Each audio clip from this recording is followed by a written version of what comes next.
जय गजानन, जय काका जी। नमस्कार साथियों, मेरी इस YouTube चैनल पर आप सबका हार्दिक अभिनंदन। इससे पूर्व कि मैं अनुभव साझा करूं, आपसे नम्र विनंती है कि पसंद आने पर मेरे वीडियो को लाइक करें, शेयर करें व चैनल को सब्सक्राइब करें। बेल आइकॉन अवश्य दबाएं, जिससे नए वीडियो के नोटिफिकेशंस आपको मिलते रहें। आप भी अपना कोई अनुभव हमें बताना चाहें तो डिस्क्रिप्शन बॉक्स में मेरी मेल ID दी है, उस पर अवश्य लिख भेजें।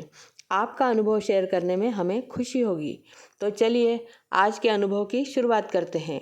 आज मैं आपके समक्ष मांजरी पुणे के रहवासी श्री धनंजय गोहाड़ जी का अनुभव प्रस्तुत करने जा रही हूँ। धनंजय जी पूजनीय संत श्री स्वामी समर्थ के अनन्य भक्त हैं। उनका निवास किसी मठ के समतुल्य ही है व उनके निवास पर श्री स्वामी समर्थ की विशाल मूर्ति स्थापित है। इन्होंने संकल्प किया कि आगामी गुरु पूर्णिमा को श्री स्वामी समर्थ को 2 करोड़ तुलसी पत्र अर्पण करेंगे। अपने संकल्पानुसार धनंजय तुलसी पत्र जुटाने के प्रयास में लग गए। अनेक फूलों के व्यापारियों से मिलकर तुलसी पत्र के ऑर्डर बुक किए। कुछ स्नेहीजनों को भी तुलसी पत्र लाने का अनुरोध किया। अब यह निश्चिंत होकर गुरु पूर्णिमा की अन्य तैयारियों में लग गए। गुरु पूर्णिमा का दिन आया तो धनंजय तुलसी पत्रों के आने की राह देखने लगे।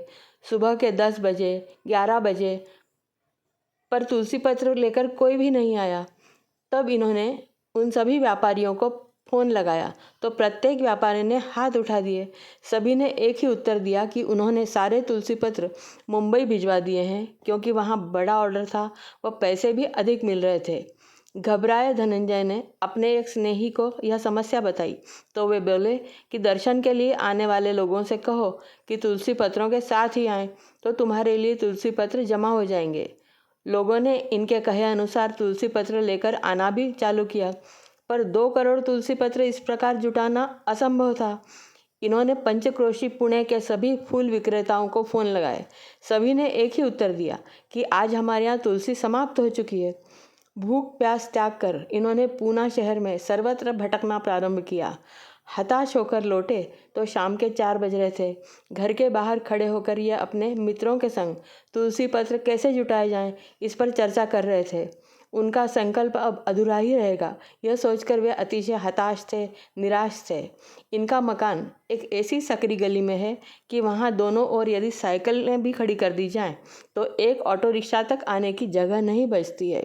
दोस्तों से चर्चारत धनंजय को अचानक उस गली में उनके घर की ओर एक मेटाडोर आती दिखाई दी।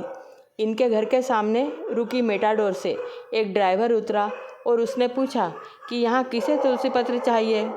इन्होंने व इनके सारे मित्रों ने तुरंत कहा कि हमें चाहिए। ड्राइवर बोला कि पिछला दरवाज़ा खोलो और जितनी तुलसी चाहिए ले लो। जल्दी जल्दी इन लोगों ने दरवाज़ा खोला तो गाड़ी में 8-10 बोरे तुलसी पत्रों से भरे दिखाई दिए। ये सभी खुशी से झूम उठे। एक दोस्त ने ड्राइवर से पूछा कि हमारे बारे में आपको किसने बताया। तो ड्राइवर बोला कि एक ऑर्डर था, पर वहाँ इतने तुलसी पत्रों की आवश्यकता नहीं थी, तो किसी ने हमें आपका पता बताया, इसलिए हम यहाँ आ गए। दोस्त ने पूछा किसने, तो उत्तर मिला श्री स्वामी समर्थ। इस वाक्य को सुनकर भी इनका ध्यान ही नहीं गया। सभी मित्रों ने फटाफट सारे बोरे नीचे उतारे। जैसे ही अंतिम बोरी नीचे उतारी, ड्राइवर ने गाड़ी चालू कर दी और जाते जाते जोर से बोला, क्या फोकट की चिंता करता है। बस यह वाक्य सुनते ही धनंजय को होश आ गया। उन्होंने पलट कर देखा तो मेटाडोर जा चुकी थी। सकरी गली में मेटाडोर आने जितनी जगह भी नहीं दिखाई दी। तो आगे जाकर वहाँ गली में खड़े अन्य लोगों से धनंजय ने पूछा कि अभी अभी जो मेटाडोर आई थी वो आपने देखी। ऐसा सुनते ही वहाँ खड़े अन्य लोग बोले, मेटाडोर? कौन सी मेटाडोर? यहाँ तो ऑटो आने की जगह तक नहीं है, मेटाडोर कहाँ से आएगी? ऐसा उल्टा प्रश्न इन्हीं से पूछा। धनंजय व मित्रगण चकित थे। धनंजय श्री स्वामी समर्थ की मूर्ति के चरणों में गिरकर रोने लगे। उनका संकल्प उनके श्री गुरु ने ही पूर्ण कर दिया था। तुलसी पत्र गिने तो वे 2 करोड़ से अधिक निकले। आपको श्री स्वामी समर्थ के भक्त का यह अनुभव कैसे लगा, हमें कमेंट में अवश्य बताएं। अगले वीडियो में किसी और अनुभूति के साथ फिर उपस्थित होंगी। तब तक के लिए नमस्कार।